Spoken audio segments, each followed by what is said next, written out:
it's like a puzzle. Like it's problem solving, troubleshooting. Taking something that was originally one way and then making it like true to you or like a stylized version of yourself.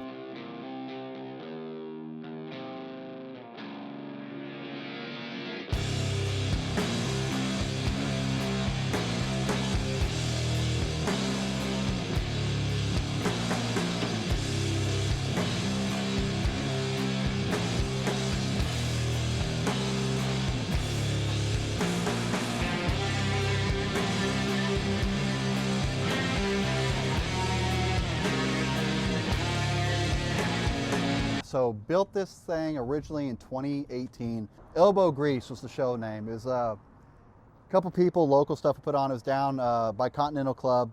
We rented out the street, and so I remember I got the frame like 1st of June, and the show was at the end of July. So I was like, all right, cool, I'm gonna build this fucker for that, and then I'll be like the maiden voyage ride. And then took it up there and was like, oh man, it's badass, you built it, yada yada, you know, homies, shit like that. And then the ride home, lost the fucking oil line, the fucking, I think the rotor or the sprocket walked, bunch of other shit. Like I remember I had to park, I exited the freeway, put it behind a gas station, which wasn't open, had to walk to another one to go get oil after I hooked the line back up, and then came back, filled it, and then had to go to another gas station, do a bunch of shit. My phone died on the way back. Fuck, dude. So that was like the first ride. So it was Houston to downtown with it. But like the first like big, like huge like trip I did on it was from here to Eureka Springs, Arkansas. Oh, damn. So that was 637 miles. You're like fucking going big. Yeah. That was it. That was the first like big thing. Other than that, it'd be like Austin, Corpus, San Antonio, shit Any like that, problems local on shit. that trip? No. Well, the only thing that happened when I got to Eureka Springs, because the this timing, I guess, I fouled my plugs, and so they started running like shit. So I just swapped it with ones in the bag, and that was it. But no, there was no hiccups. The shittiest part was rode up on, I don't know, like a Friday, slept, kicked it Saturday, and rode home Sunday. So it was definitely miserable. And then I found out on the ride home that I have a really bad stigmatism. Damn. So at night I couldn't see anything, so I had to fucking put a bandana over the side to block it so I could focus. And my homeboy said, just get in front of me, had the reflector on the back of his helmet as a fucking Dell. I just followed him. No way. Couldn't see shit, yeah. And fucking cars be passing you on the side, you can't see because you're in peripheral. It sucked. It's been fucking done 3 times now. The initial one was a black frame and wasn't stretched, and I had a fucking 200 Springer with a fucking king and queen set that was different, and then just pulled it out, redid it again, did a really terrible job painting the motor. That's all flaked up. I just like the coffin. I thought they were fucking cool, and like this kind of shit with the brand, right? Like the whole horror inspired shit, garage, like, and there was like B-rated movies type shit like that we were like all into, and I just liked it. All my homeboys clowned it. They never liked it, and I've been running them on for, I don't know, 7 years now. I've done, there's been 3 different coffins that are on this one. There's one with the Lady Guadalupe that's done on it. This was the original. And then there's one that I cut the shit and fucked it up and it never got back on. And then the other one that's on it. But yeah, I mean, that's it. This thing's been to everywhere. God, I can honestly say I don't have a single tattoo on me that I'm like, that would stop me from like taking my shirt off or something like that, or like I'm super embarrassed of. Like, I was 18, if I would have had fucking money, God, I've been covering a bunch of dumb shit, dude. I had a fucking list of everything I wanted to get. I found it like 20 years later, fucking like 10 years later, right? Like, of like all the dumb, I had like the placement renowned like a fucking total loser, and yeah. Like, you're saying like you don't have any that you feel embarrassed to well, take the off ones I did myself are fucking terrible. They're not bad though. No, mine are terrible, dude. I tried to tattoo a face on my stomach. Oh yeah, no, I didn't do no dumb shit like that. Dude, I did like the top of my thighs. Oh God, that's terrible. And what's funny my melanin in my skin's off. It was supposed to be smoking a cigarette, but it was hurting too much, so I didn't stop. It's supposed to be smoking a cigarette. Yeah, but it looks like a shitty tear. I've got like, I did like a. I do not recommend doing that. I did a star on my leg, like, and not like a star, but like, you know, like when you were a kid, you would like draw a star like this. Did one like that. I think a $. a dead Kennedy's logo on the left. That was done on my buddy's. Well, I made a little homemade. No, the machine's actually in my fucking case. I'll show you the homemade machine. Yeah. I played tic-tac-toe on myself, and I lost. Yeah, I've got 2 games of that on me. Yeah. Yeah. There it was. There was the homemade little machine that I did it with. Yeah. My fucking dad took it from me like when I was a kid, when he saw that I did it.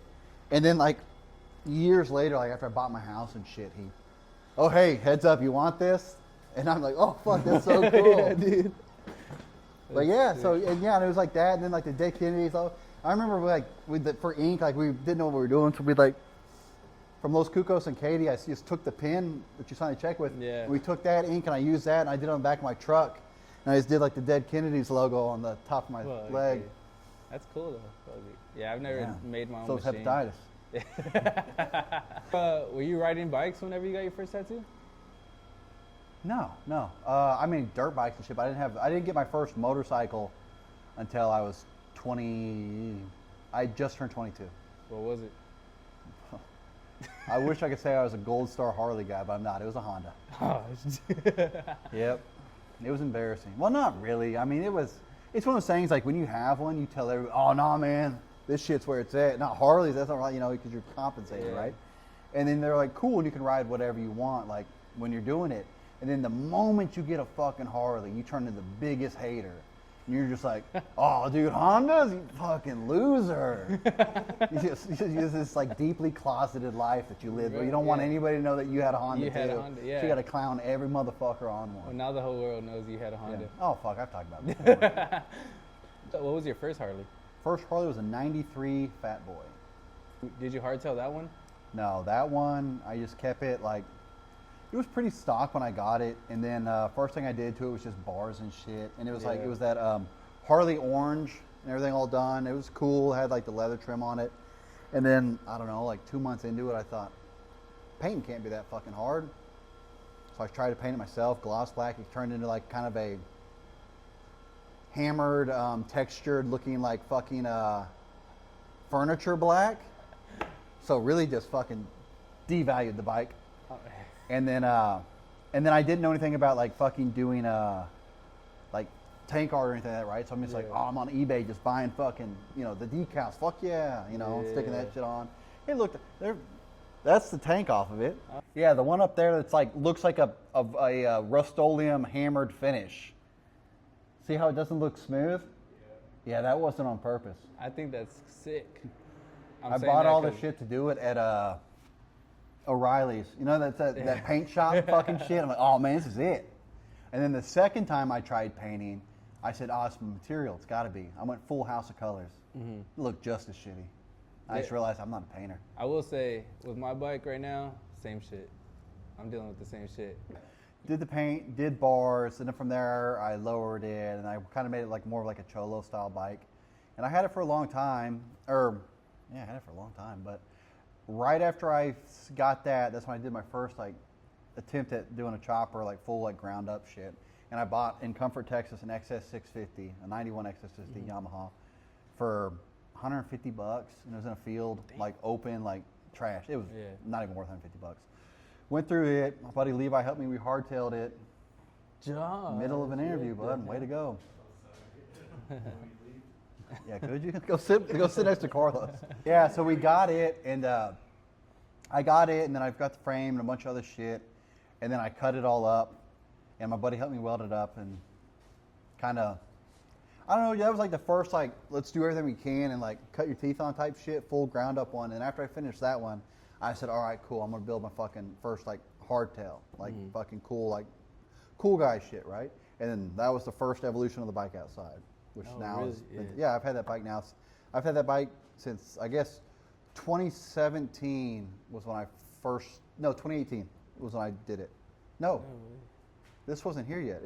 I did that one in my garage. So yeah, it's 2017. And you just started falling in love with building after that? I don't know, it's just cool. Like, I don't know, it was cool just not building per se. It's even just taking something that's one way and then you change it. And that's like the whole thing. Like, on that bike, there's hundreds of that shit on it's from a fucking catalog. I mean, you know what I mean? Like, Yeah.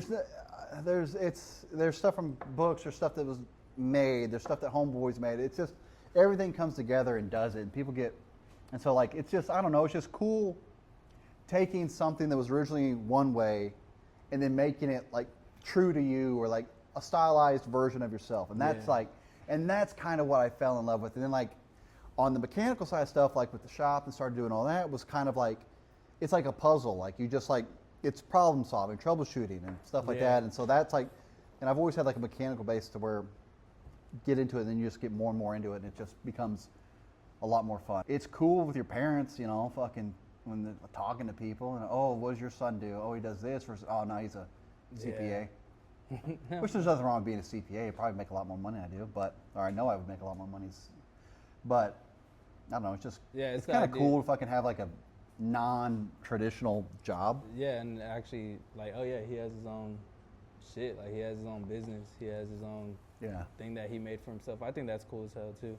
Yeah, it's just, you know, living the dream. That's what everyone wants, right? You fucking, it's not easy. It's very stressful, but it's cool being that there's stress in everything you do, right? There's stress in having a 9-to-5 job, but end of the day, if you're doing something for yourself, there's the stress at least is affecting your end game. Not you worked for company A for a decade and you've stressed for a decade, and they go, well, hey man, we're downsizing. Sorry. Yeah. You can stress all you want. You can't change that. You know, you can't change the outcome of that. It's just part of it. So it's one of those, when you start thinking about it, it's like, man, well, I'm super stressed, but it's like, dude, at least I'm stressed and bettering myself or creating something. I'm stressed and it's directly affecting what I do. Yeah. Versus, you know, end of the day, being up to somebody else. Have you ever had like second thoughts about doing this? Like whenever you first started? Ever thought about not doing this anymore and going back to what I did before? No. Like realistically, no, I wouldn't want to do that. But oh man, this would be a lot easier if I was fucking still in oil and gas. Yeah. So what would you say that like it keeps you here? Like what's the main thing that like you're like, you know what? Nah, like I legitimately enjoy coming to work. Yeah. I legitimately like wake up and like I don't dread getting out of bed. We're open 5 days a week. I normally come in 6 anyways, and I come in on Mondays just because I enjoy being here and it's time for me alone. And it's like, I don't know, it's just, and you see like with bikes and stuff like coming in and out, customer bikes, just not builds, but like just routine maintenance or just aftermarket stuff, is you're given something, you're completing a task, you're seeing what you've done manifest in front of you, and then you see somebody else react to it and be happy with it, right? And that's like the coolest thing is like, you get to see start to finish, and then you have that personal exchange with the people that you're doing, and dude, you get to be having the shittiest week ever, but somebody like comes in and goes, oh man, and starts like getting super excited, grinning eater about something that you did for their bike, and it's just like, all right, dude, this is way fucking cooler than anything else I could be doing. And I bet you meet a lot of cool people doing this shit too. Yeah, and you'll meet a lot of characters, that's for sure. Like, it's for every shitty experience you have with whether it be like a customer or an interaction, there's 1,000 positive ones that outweigh it. So it's just, you just, kind of just dust yourself off after it and just go on to the next one and realize like, hey dude, like nobody's perfect. Like there's going to be some people that you're going to have just not get along with and have an exchange with that are going to think that no matter how much you did to try to make it benefit them or be in good state or whatever, just, they're just not going to be happy. I don't know. It's cool. It's cool having people come in with like their ideas and like kind of giving them not like advice, but like steering, like, somebody comes in showing you pictures of a specific style of like look, whether it be, performance based or like old school chopper shit or like, club style bikes or any type of look. And you go, oh, okay, well, yeah, dude, that's this. And you kind of give them a little bit of info on it, like help out and, and just guide them. That's what I was going to say too, like, going back to the customer service thing, well, what you're saying right now was basically how we ended up meeting too. Yeah. Where I literally drove past, I saw the shop, came in, I didn't even have a bike at the moment. Yeah. And I was like, dude, this is kind of the vision I'm going with. This is kind of what I'm thinking about getting. And you're like, dude, fucking get the Sportster, bro. That would be a perfect donor bike if that's what you're trying to do. With. But it's like that kind of, that interaction where it's like, a lot of people are scared to get into the scene because they're like, people are scared of like assholes, or people are gonna be like, nah, like fuck that, you know. Yeah, it's very cliquish. Yeah, so but that was one of those things where it felt good, like shit, now there's a shop in my area, cool, like I get to get this bike and I know I have that support or something, you know. And that's what brought me back over here a lot, was like, cool, if I need help with something, I just slide over here. When the horrible hazing I give you by text. Yeah. So I wouldn't, if I wasn't responding, that's when you'd be like, oh no, this dude fucking hates me. No, like I'm breaking your balls all the time. No, but that's like, you know, that's that customer service like you were talking about. Like that's what brings those customers back, and that's what brought me back. And you know, I've always loved coming here and stuff, asking for help. People kind of want to feel like it's their first, like you said, whether it be their first like interaction with something related, or their first like exposure, you know, and they go into like a Harley dealership and the only thing they get is, are you trying to buy a bike? Or they just get cool guy and they just like wander around and all right, and then they leave, you know, and it's like that. Or like you don't know anybody and you just bought a bike and you're like, oh, this is fucking awesome, and then you're like, what do I do? I'm not just gonna fucking show up somewhere and be like, hey guys, motorcycle? Yeah, me too. What's up, dude? Literally. You know, and so it's cool. And that was like when we used to do the bike nights, which we're gonna start doing again this year. I didn't do any in 2025 because I just made it an excuse not to do them. But it'd be, it's a way to get people, a bunch of people together, and a lot of people meet and talk and hang out. And that's definitely like something with like the culture now that like it's removed a lot of like barrier of entry type stuff like that. When you do all these, when people are all around doing like pop-up stuff, hey, come here, and it's at like public spots, like whether it be at a shop or at a bar or something like that, to where it's not like, oh, hey, this is at fucking Rico's Clubhouse over here around the corner, and he does this, and it's a junkyard and weird stuff to where it's like invite only or whatever. And you know? I feel like that's what, you know, that's what we're kind of trying to do too, is like open that gate to where people could just pull up to a bike night and meet people. Yeah, I agree. I think that's one of the biggest things, is trying to get this community more eyes, especially in Houston. You know, there's so many people I've met who are like, dude, I wanted to get into bikes, but I just don't know where to start. And I'm just like, dude, just get one. And you'll kind find of, people. you'll stumble your way into a group or something. Well, that, and then like what social media is too, right? Like there's so many groups you can look at, you can find, and this is his post up, whatever. And then the whole thing with like you know, like bike nights or whatever, people getting, I think it's, majority is people getting in their own head, right? Yeah. Because anything that anybody is posting online about hosting, they want as many people, as many walks of life, anybody that wants to come there to be there, because it makes you as the host feel good, because it's like, oh man, this is awesome. I put in all this work, people here, versus I'll do 6 people showed up and they're all my fucking friends. You know, and it's like, okay, cool, it's cool to hang out with your buddies, but you can do that, whatever. You're trying to like create something to bring people together, or just, and like when we do them here, I mean, the big thing is it brings a lot of people together, brings workshops. It's kind of a way to give back, like with just, I said, we do the tacos and the keg beer and stuff like that, but it's like, you know, you get a lot of people in here that like don't know me or don't know the shop too well, but then they see me, you know, you're able to have conversations with people and then create relationships, or create, you know, with future potential customers, and then stuff like that, to where they don't feel weird just, you know, cold calling, walking in or whatever you want to say, like, hey man, I got this and I want to do this. It's, oh, that guy was cool, we talked about his bike night, whatever. You can kind of see what's behind the curtain, like what actually goes on, and like the people that you're, you know, versus like, oh, here's the polished version of everything that we're trying to sell here, car lot bullshit. 2015 era was like the whole like, okay man, I'm gonna fucking build something, whatever I want to do, you know. And I was still, you know, working at oil and gas at the time, and it was one of those like, okay, cool, let's do this. And you know, and me and a couple buddies, like out of his garage, my garage, like just doing different stuff, came to the idea, and it's like, well, hey man, like this shit costs money. Okay, let's figure out a way to kind of like pay for it. So it's like, okay, cool.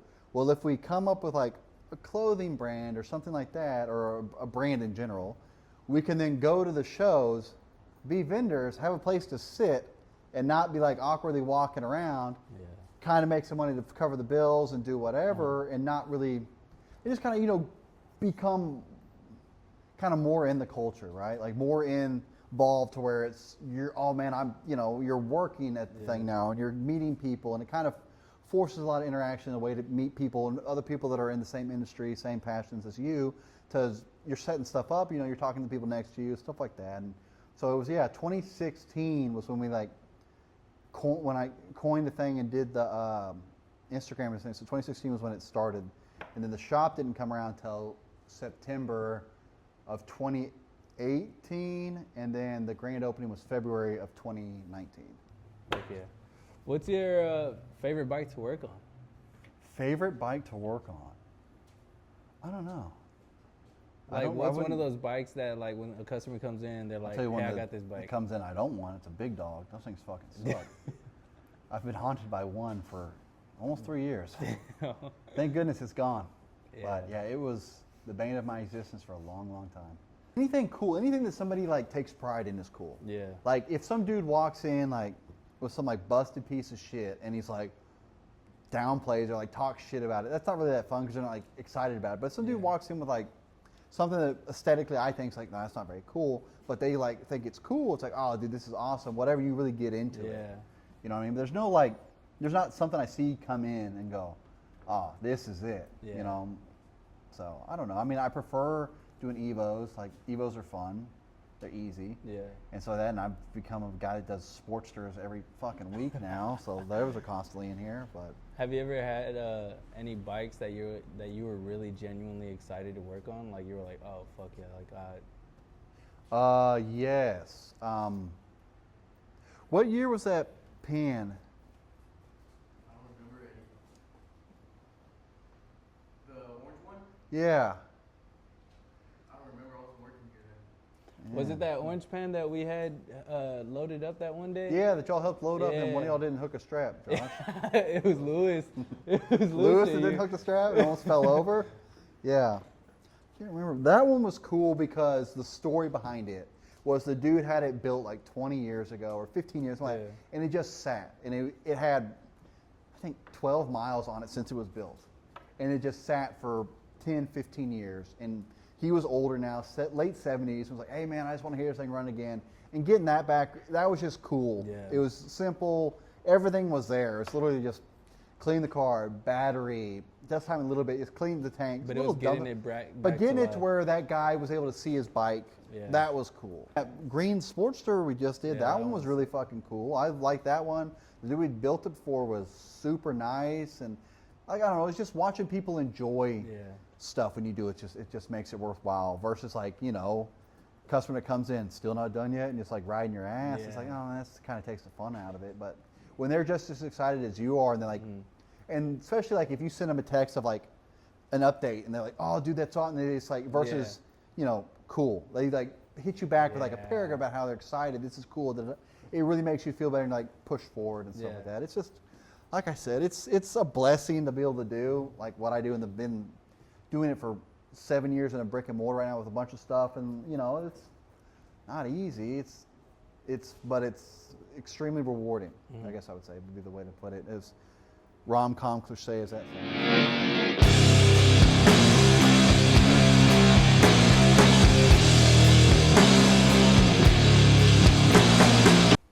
Like the folklore of the shop, which we used to post about all the time.